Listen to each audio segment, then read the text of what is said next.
nearly day by day. Amen. Please be seated. I hate to do this to you all because I know just 2 weeks ago you had Chris Griffin, the singing preacher, up here. But today is All Saints Day, so I can't help myself. I sing a song of the saints of God, patient and brave and true, who fought and toiled and lived and died for the Lord they loved and knew. And one was a doctor, and one was a queen, and one was a shepherdess on the green. They were all of them saints of God, and I mean God helping to be one too. It is All Saints Day today, and if you are half as Episcopally nerdy as I am, you will have noticed that there is a saint appointed to just about every day of the year in our calendar. You can look this up, I mean it. You can look up the calendar of the saints, and just about every day there's a saint of some sort appointed for that day. Now, we often don't get to talk about a lot of them on Sunday mornings when we gather because, of course, the focus of that day is always on Jesus. So take my namesake, St. Stephen. St. Stephen, patron saint of all Stephens, right? He was Stephen Bizard, I'm just saying. But also first deacon of the church, first martyr of the church. His day is December 26th, but if December 26th falls on a Sunday, of course we don't celebrate St. Stephen because we're here for Jesus that day. So as a result, we don't get to talk about a lot of the saints, except for All Saints Day. All Saints Day, and you can use this in your Episcopal pub trivia. When not only do we get to celebrate the saints today, but if we miss All Saints, like we did because it's November 1st, we get to move it to this Sunday so we still get to celebrate All Saints. You don't do that with other holidays in the church, so it's a very special occasion. And I've got a great way for us to celebrate it. I think the best way to celebrate All Saints Day is for you to take some time. Go over that calendar of saints. Look at the notable days in your life and look at the saints appointed for that day and what you can learn about them. Because there's really only so much use in a saint if you look at them and say, that person sure was great. Great, thanks for them, but it doesn't do anything in here. Hopefully, the purpose of studying and understanding our saints is for us to look at ourselves and be inspired, to look at how their example can shape us and lead us to be the kind of people we're called to be in the world. So I try to do that work, and I commend that to you all. My birthday's June 25th. Anybody else? June 25th? Okay. June 25th. It's St. James Weldon Johnson. James Weldon Johnson, civil rights advocate, was a poet, wrote lots of great poems. It's where we get lift every voice and sing. Lift every voice and sing till earth and heaven ring. Ring with the harmonies of liberty. So you got two for one today. But wasn't just a poet, was also a lawyer. And so used the gifts God had given him to fight for civil rights, to look at people who had been denied the right of human dignity because of the color of their skin and said, no, this person is just as much made in the image of God as anyone else, and they deserve the same human dignity and respect. And he fought that in his poems, he fought that in the courtroom, and we revere him as a saint for that example. He's a great saint. He's my saint on my birthday. If I look at, we used to do this First Communion classes back in the day when you were baptized, but you weren't given communion until you'd done First Communion classes. Some of us I know remember those. And in my First Communion class, I was appointed my saint. My saint was St. Clare of Assisi. St. Clare of Assisi, who was a wealthy woman who, inspired by St. Francis, realized that the best way that she could show gratitude for the riches that God had bestowed upon her was to show thanks by sharing them, sharing it abundantly, giving of all of the gold that she had, the wealth that she had, the strength in her bones, the years of her life, and to give thanks to that by sharing it with those around her who needed it the most. That's a great example of somebody to follow as a saint. What would that mean for us to be people who look at how lucky we are to be here in this place, and we show our gratitude by saying, I want to contribute, as a way of saying thank you?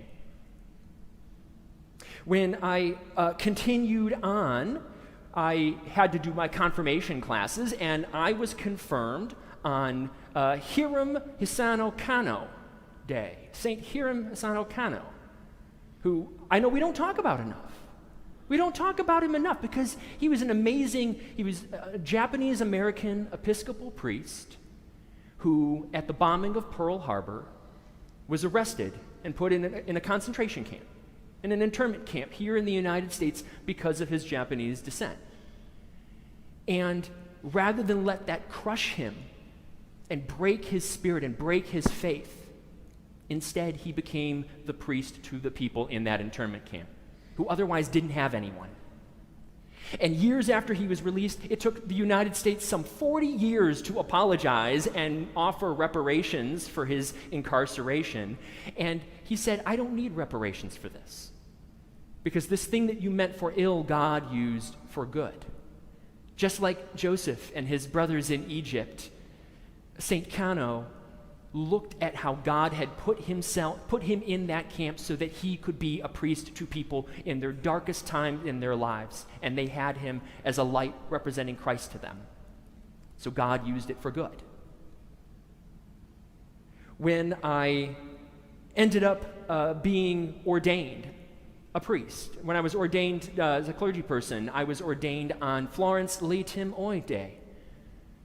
Florence Leighton Oy was a woman who, when the war had broken out, when World War II had broken out, she found that the men had all been taken away to go fight in the war, the priests were all gone, and her people were left on an island, literally on an island to themselves, with no one to be their pastor.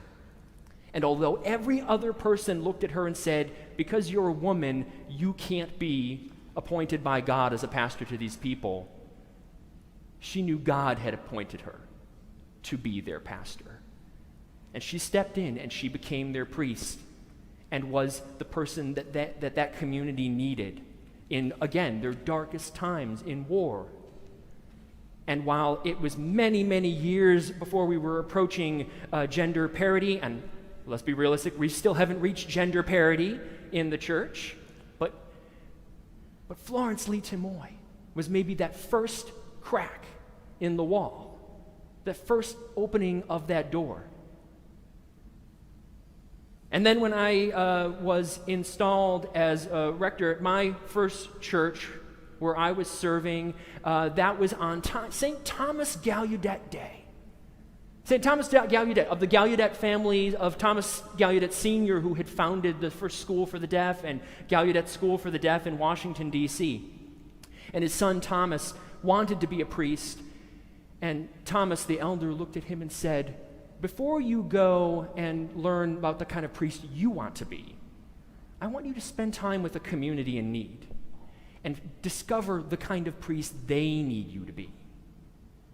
And so he spent years teaching, and pastoring, leading a deaf community, learning the kind of priest and pastor that they needed, and eventually became an Episcopal priest. Found a young Henry Siles, a young deaf man who would end up being inspired to become the first ever deaf priest in the church. Founding whole communities that prior to that had been cut off from the church because they hadn't been able to hear, and he founded communities that opened the church up to them and brought them in and included them. And we remember him as a saint to this day, both of them, Thomas Gallaudet and Henry Siles. Now, I don't bring all of these saints up just to say that some are better than other. I find these inspiring examples, and part of why I find them inspiring is each of these people did things we can do. So when you look through the calendar of the saints, who do you find in there? The person like James Wendell Johnson, who looked at the gifts he had been given and used them to help equality and justice. Claire of Assisi, who looked at the gifts that she had been given and saw it as a time to show thanks by giving back. Of people who sought to not just be the pastor they wanted to be, but sought to be the pastor that their people needed them to be. These are all things we can do. I dare say should do. And so maybe your saint, you may look up your birthday saint or your baptism day saint, and it may be, St. Ethelred, patron saint of toaster ovens. And it's not that inspiring, but I would encourage you to keep looking. I would encourage you to keep looking, because you might find, even if you fall on St. Peter, and you say, well, I can't be a saint like that. I can't walk on water. I can't raise the dead. I can't heal the crippled the way St. Peter did. But you know what? Peter was a saint in a lot of other ways. He was also a saint who messed up a lot. He was kind of a ne'er-do-well, but he never stopped trying. We can be inspired by that. He was a saint who lost his temper and was impatient, but he never stopped trying. We can be inspired by that. He was a saint who fell short, who betrayed Jesus in his darkest time, who doubted and struggled, but he never stopped trying. We can be inspired by that. And I dare say, as we now welcome our 2st new baptized members of our community in Edla and in Crystal, that I'm excited for you, because you're entering into a great cloud of witnesses, as we say. A group of saints who were just like us, and we can be just like them. They were all of them saints of God, and I mean God helping to be one too. Amen.